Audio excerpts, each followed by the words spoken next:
Also, several Western media outlets have picked up that news, claiming that Russian forces did this, according to the mayor, to the runaway mayor Boychenko, and basically accusing them of atrocities. And they also said that this information cannot be independently verified. Well, I am here now.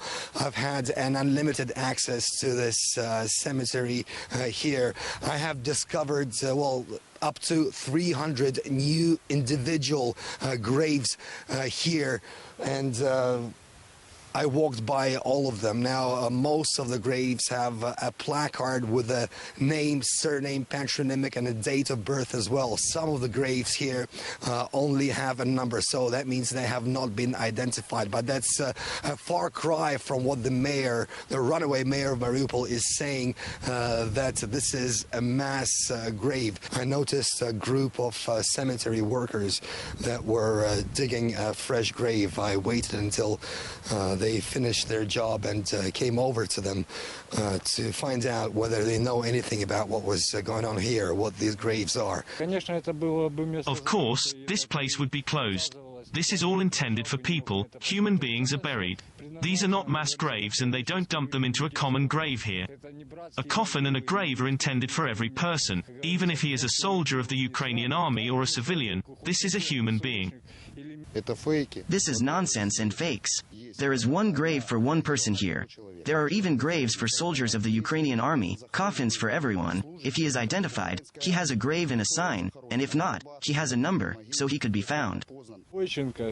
I want to tell Boychenko, my former mayor, I want to say hello to him. I want to ask him why he didn't take out civilians, at least women and children who died there.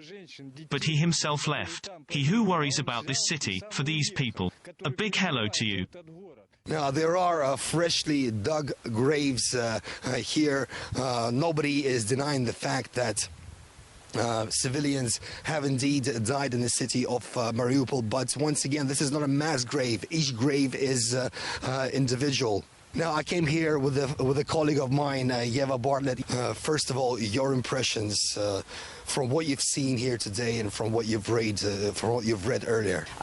So here's a headline from The Guardian. It says Russian forces accused of secret burials of Mariupol civilians, and it says the corpses are thrown into a mass grave. Now, other reports were saying there are trenches 30 meters wide, and to the reader it gives an implication of a pit with a number of bodies thrown into it and then covered up. What we see here are orderly rows. Sometimes there's rows of 4. In this case, there are empty graves here, not yet filled, but the media is not noting. They're including this in their tally. And these are all orderly. When it's possible, the names have been given, the date of birth. When not, they are given numbers. These claims are never substantiated. They're always claims made by people who are not even on location.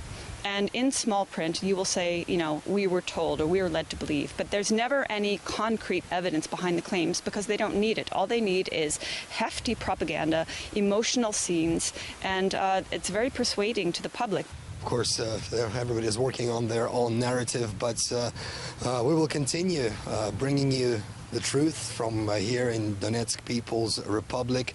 We try and visit every single place that becomes news ourselves and speak to the people, speak to the eyewitnesses, and not judge our opinion by according to what someone said who is not even here.